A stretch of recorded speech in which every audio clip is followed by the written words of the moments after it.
That's pretty good. It's early, I know. Let's see if we can get a little louder, though. Come on, good morning, Blizzcon. Come on. Yeah. All right. Cool. Hope you guys are all having a good time. Hope you had a really good first day. We've got an awesome second day lined up for you. There's some great panels going on today. You should check those out for sure. Some tournament finals. Even if you're not into that game, you should go check it out. It's just fun to watch, and the crowd just really gets into it. That's pretty awesome. And then we have a closing ceremony with some band playing. Do you guys remember what the band was? I don't remember. Some band playing. Tenacity. A D or a B or something. Yeah. So I heard they're cool. You should check that out too. So yeah, we have Tenacious D at the end of the day. So that should be cool as well.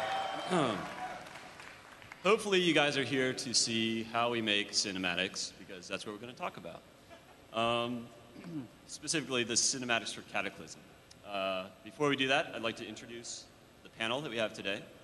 To my left, I have Mark Messenger, who is actually the director of Cataclysm.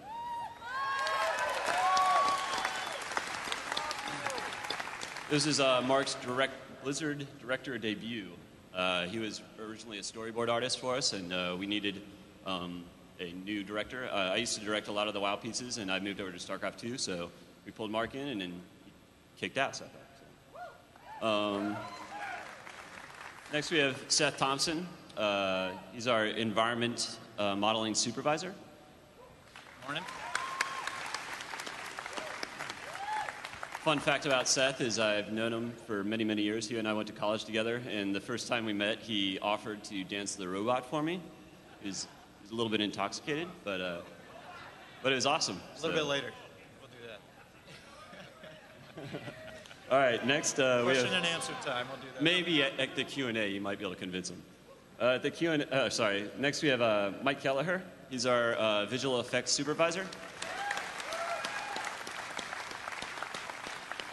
So, as you guys have seen, the visual effects team just really kicked ass on this project. They earned a lot of achievements and leveled up and all that stuff. So, figured it made sense to bring him on here. And then finally, we have Terran Gregory, who seems to have a fan base right around here. Terran came in from, we had two departments at Blizzard. One was the Machinima department, and one was cinematics. And cinematics started making in-game cinematics, and Machinima started making in-game cinematics, so we decided to merge the two. And Terran's one of the directors from that team, and now we're all underneath the cinematics umbrella, I guess you could say. So Terran's here to talk about some of the in-game stuff that you guys have seen over the year, and more specifically, the ones that are in Cataclysm. And on top of that, since you guys are all here, you get a special treat. We're going to have the world premiere of one of the new in-game cinematics at this panel.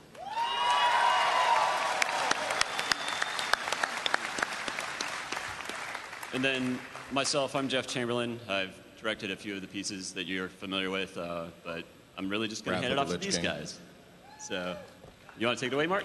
Sure. All right. Thanks, Jeff. All right. Thanks to all of you for coming out this morning. This is exciting. Well, as you probably can imagine, Blizzard is a fairly stimulating place to work. So what we're going to try to do today is pull back the curtain a little bit and hopefully convey some of the challenges and the fun of making a cinematic. So let's roll the clock back, if you would, to early 2009. We've got Chris and Rob and the game team all hanging with us in cinematics. And we're kicking around ideas for the Cataclysm intro. Chris rolled out the core concepts behind the expansion, and he got us pretty excited. As you can imagine, he's very good at that. The basic premise, we have, if I can get my clicker going.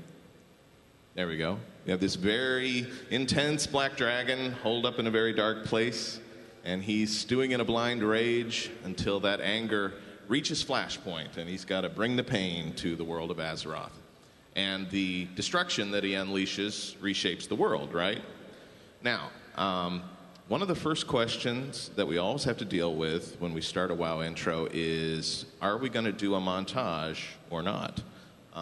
That approach has served us very well in the past, and it's a pretty natural way of showcasing an MMO. But the Wrath of the Lich King cinematic had been a narrative story, and we had all really loved doing that as well. So I was pretty pleased to see that the consensus seemed to be that we could do both. We could have the effect of a montage or a travelogue of showcasing different lands, but we could try to couch that in a narrative story of Deathwing gearing up to wreak havoc. So we all left that first meeting feeling pretty in sync about what we were going to try to accomplish. In cinematics, we started doing some, designs and early sketches, but pretty quickly we realized there were some big questions to answer, and one of the biggest ones was which lands are we going to break, right? We were kind of like, yeah, all of them. We were kind of like kids in a candy store. We were like, can we do Darkshore? What do you got? Can we do Orgrimmar? What's going on? Dare we say Stormwind? We had we did boards I can show you for all kinds of destruction. We had, lava boiling out of Ironforge there, or Firestorm through Thunder Bluff, or there's the Stone Talon Mountains exploding. I think we briefly considered setting the World Tree on fire, but we didn't go for that. Anyway, the game team was super helpful in sorting this all out with us. We did have some criteria for making those decisions. Number one, level of recognition. We really did want to depict places that hopefully you guys would recognize. Number two, balance, because we felt an obligation to share the pain between the Alliance and the Horde. And three, what we call the cool factor, which is really just the strength of the image itself. The tidal wave looming over Booty Bay, that was an image where everybody just said, yeah, that sounds really cool. Blowing up a Zeppelin over Orgrimmar, sounds great, let's do it. Deathwing on the gates of Stormwind, absolutely. As soon as that idea came up, there was no doubt that we were going to do that. That was the second of our really big questions, and that's a thornier one, right? Which races do we want to feature? In the beginning of our process, we usually have this blue sky period where all ideas are welcome, and we talked a lot about Night Elves and Darkshore, Orcs and Orgrimmar, the disaster movie concept of people fleeing from the destruction, right? We even had the idea of staging an Alliance Horde battle out in front of the Greymane Wall right before the wall falls down.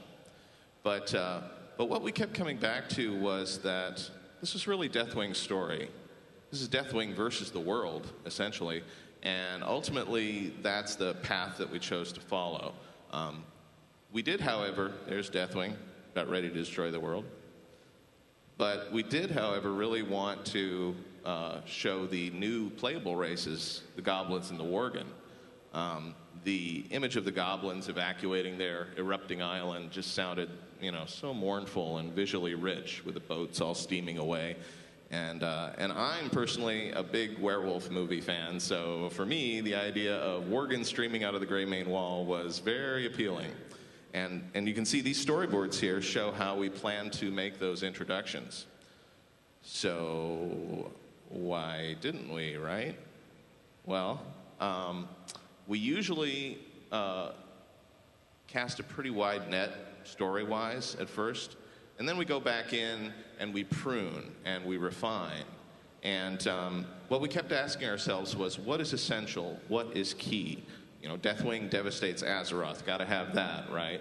So as a test, I went back to the animatic and just clipped out that Goblin Worgen section and pulled the two halves of the edit together. And honestly, you guys, it just worked right out of the gate. It felt cleaner. It felt more focused. One thing is that we always knew we had in our pocket the option to do these introductions in gameplay. And when we get to Terran's part of the discussion, I think you're going to see that what his team was able to do with those intros was way more expansive than what we had planned. So it all worked out really well in my view. And frankly, this movie was called Cataclysm. So we felt the need to really bring the Cataclysm. We had a lot on our plate as it was. Anyway, while all that was going on, our team of intrepid concept artists was trying to answer the next big question, which is, what does Deathwing look like?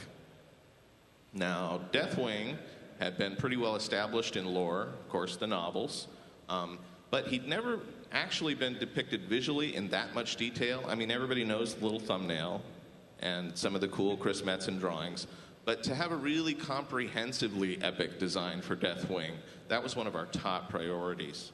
Again, we we had this brief blue sky period where we encouraged the concept artists to go crazy and just draw all kinds of cool dragons. We wanted Deathwing to be, nasty and aggressive and unique looking, but we also looked very hard at Syndragosa and the other WoW dragons because we wanted Deathwing to have their DNA, to feel like part of that family. Let me see what else we got going here. Ah, yes, Deep Home.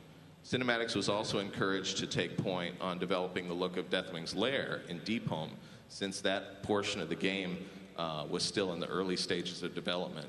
It usually takes us about a year to do a WoW intro, so we need to get out in front of the game as soon as possible. In this case, the idea that developed was that millennia ago, the Titans had created this majestic chamber defined by these towering columns, and it was beautiful until Deathwing showed up and basically defiled the place with his presence. Once again, the game team gave us a lot of help in designing the look of this place, including, let me get to it because it's really cool. My clicker doesn't want to advance to that.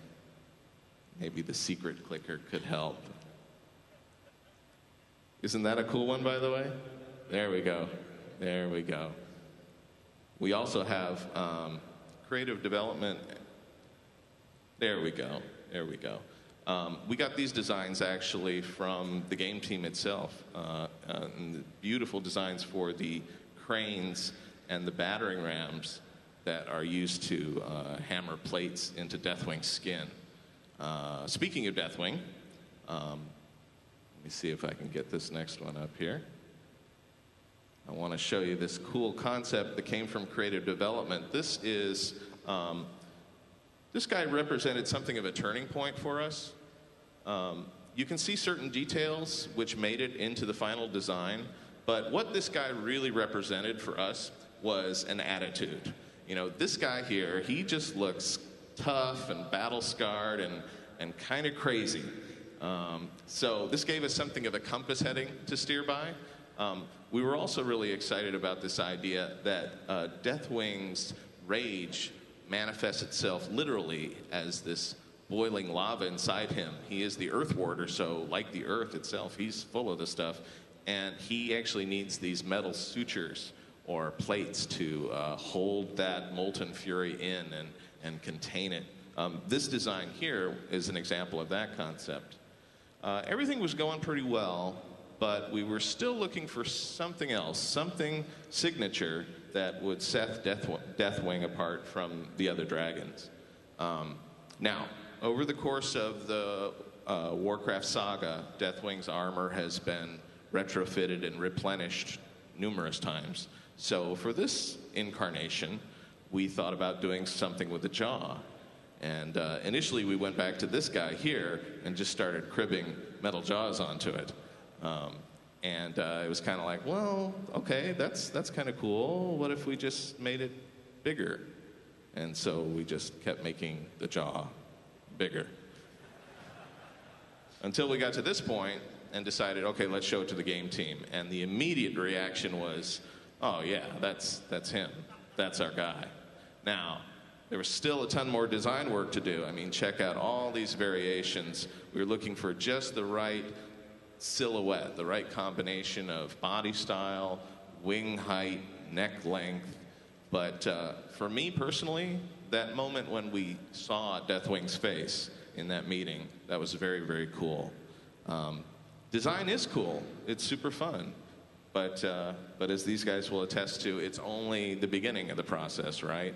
I mean, it's one thing to draw cool stuff, and it's quite another to translate that into 3 dimensions.